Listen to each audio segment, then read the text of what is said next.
ना झुकने वाली बहू। करिश्मा के ससुराल वालों को वैसे तो करिश्मा से कोई परेशानी नहीं थी, क्योंकि उसमें कोई बुरी आदत नहीं थी। लेकिन एक आदत थी जो अच्छी नहीं थी, और वो ये थी कि करिश्मा कभी किसी की कोई बात नहीं मानती थी।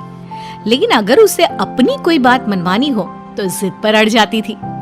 करिश्मा का पति अविनाश और करिश्मा के सास ससुर सब इस बात से बहुत परेशान थे। अविनाश, मुझे कुछ शॉपिंग करनी थी, आज शाम को जल्दी फ्री होकर घर आ जाना। करिश्मा, इस वक्त मेरे पास बहुत काम है। हम शॉपिंग के लिए अगले हफ्ते चलते हैं।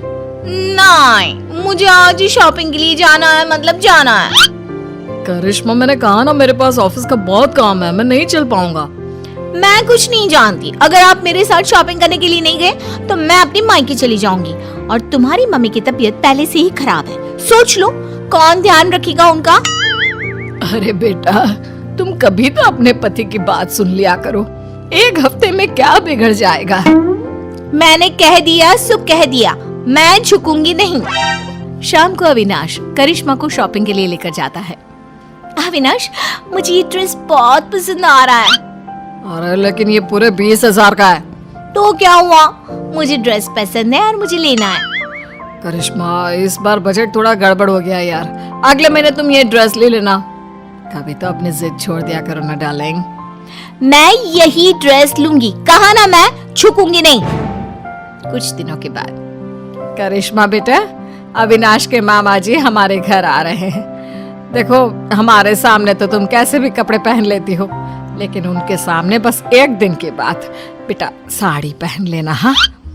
अरे, अविनाश के मामा जी आ रहे हैं तो मैं क्यों साड़ी पहनूं? करिश्मा, हम सब तुम्हारी बात मान लेते हैं ना, कभी तुम भी तो हमारी कोई बात मान लिया करो। कितनी बार कह चुकी हूँ, मैं झुकूंगी नहीं। अगले दिन, और अविनाश, हमारे घर की बहू है तो साड़ी पहन कर रहती है, तुम्हारी बहू तो पजामा टी शर्ट पहन कर घूम रही है। अब क्या बताएं, बहुत समझाने की कोशिश की, लेकिन किसी की बात नहीं सुनती, हर बात पे कहती है मैं झुकूंगी नहीं। बात करने की कोशिश करता हूँ। अरे करिश्मा बेटा, जरा इधर तो आओ।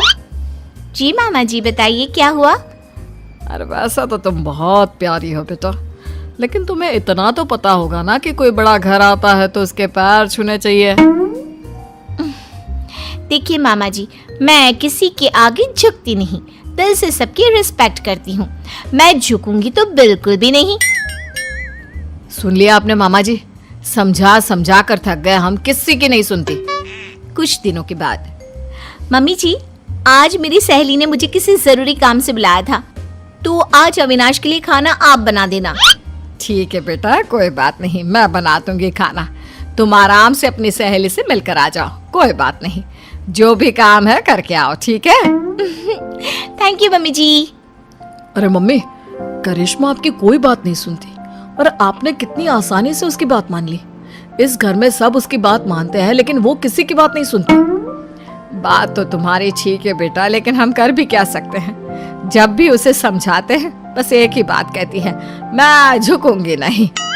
तो मम्मी, आपको भी उससे कहना चाहिए था ना, घर का खाना बना कर जाए, आपको भी उसकी बात नहीं सुननी चाहिए थी। अरे बेटा, बहू है वो मेरी, अब क्या मैं उसके बराबरी करूंगी, और तुम्हारे लिए ही तो खाना बनाना था। अरे कोई बात नहीं बेटा। कुछ महीनों के बाद, बहू, अविनाश का प्रमोशन होने वाला है ना, पंडित जी ने कुछ कहा था मुझसे। क्या कहा था मम्मी जी? और पंडित जी कह रहे थे कि अविनाश की पत्नी 4 सोमवार का व्रत रखे, इस बार उसका प्रमोशन पक्का है। लेकिन मम्मी जी, मुझसे तो भूखा रहा ही नहीं जाता, मैं कैसे व्रत करूंगी? अरे बेटा, तू फल खा लेना, दूध पी लेना, बस एक टाइम का व्रत रख, अविनाश की तरक्की के लिए। लेकिन मम्मी जी, आप भी तो व्रत रख सकती है ना, वो आपका भी तो बेटा है। अरे समझने की कोशिश करो बहू, पंडित जी ने तुम्हें ही व्रत रखने के लिए कहा है, वरना मैं तो कब का कर लेती। नहीं मम्मी जी, मैं आपकी बात मानने को तैयार नहीं हूँ।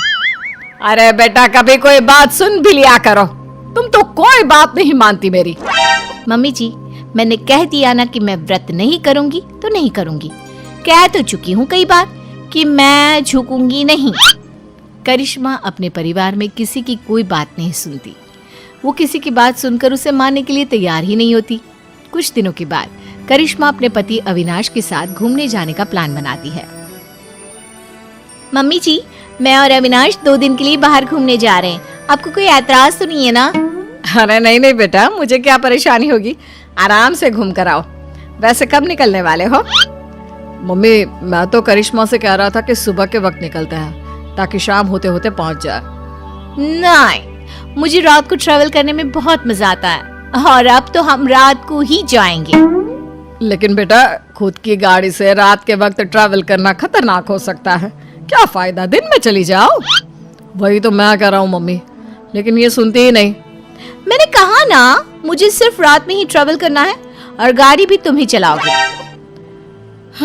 बेटा, इस बार तो तुम्हें यह बात माननी ही होगी। ये तुम्हारी सुरक्षा का सवाल है। मैंने कह दिया ना, हम रात में ही जाएंगे और मैं इस बात के लिए झुकूंगी नहीं। करिश्मा की जिद के आगे अविनाश की एक नहीं चलती और वो दोनों रात को गाड़ी लेकर शहर से बाहर जाने के लिए निकलते हैं।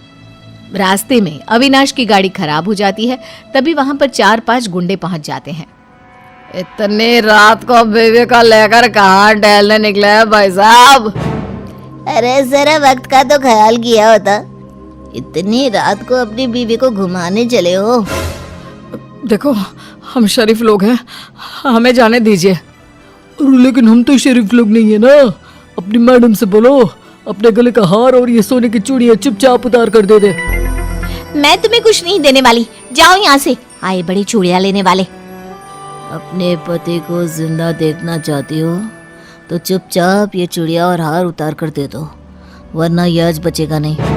करिश्मा, अगर तुम्हें मेरी और अपनी जान प्यारी है तो अपने गहने उतार कर प्लीज इन गुंडों को दे दो। ए गुंडा किसको बुला रहे हैं? हाँ, सॉरी भाई साहब, गलती हो गई। मेरा मतलब करिश्मा, अपने गहने उतार कर इन भाई साहब को दे दो। मैं अपने गहने किसी को नहीं दूंगी। दूसरा गुंडा चाकू निकालकर अविनाश के गले पर रख देता है। अब भी नहीं दोगी तो तुम्हारे पति की गर्दन धड़ से अलग हो जाएगी, सोच लो।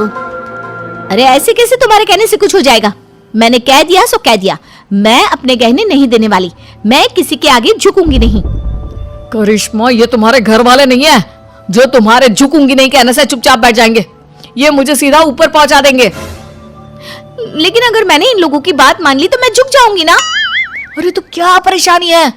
तुम्हारे झुकने से अगर मैं जिंदगी भर सीधा खड़ा रह सकता हूँ तो क्या प्रॉब्लम है? दे दो अपने गहने। करिश्मा रोते हुए अपने गहने उतार कर उन गुंडों को दे देती है। गुंडे गहने लेकर वहां से भाग जाते हैं।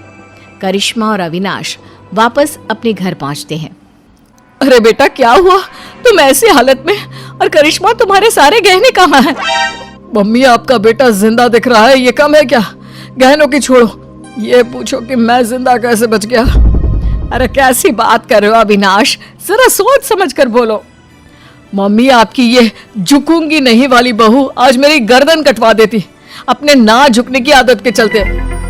क्या बात है करिश्मा, तुम मुझे सारी बात साफ साफ बताओ। करिश्मा अपने और अविनाश के साथ हुआ सारा किस्सा अपनी सास को सुनाती है। बहू, घर में तो तुम हमारी कोई बात मानती नहीं, सुनती नहीं, लेकिन तुमने गुंडों के सामने भी अपनी जिद चलाई। कमाल कर दिया भाई। तो क्या करती मम्मी जी, वो मेरे गहने छीन रहे थे ना। और गहने नहीं देती तो वो तुम्हारा पति छीन लेते, उसका क्या? लेकिन मैं उनकी बात कैसे मान लेती? मैं कैसे झुक जाती? अब भी तो झुकना पड़ा ना, क्योंकि उन लोगों ने तुम्हारे साथ जबरदस्ती की। हाँ, नहीं तो मैं उनसे कह देती मैं झुकूंगी नहीं। अरे ठीक है बहू, तुम्हें नहीं झुकना मत झुको। लेकिन देखो, तुम दोनों बहुत डरे हुए और थके लग रहे हो। अभी जाकर अपने कमरे में आराम करो और रात को पिकनिक पर जाने की कोई जरूरत नहीं है। ठीक है मम्मी जी, अभी तो मैं आराम करने जा रही हूँ। मैं एक बार गुंडों के आगे झुक गई, उनकी बात मान ली और अपने गहने दे दिए।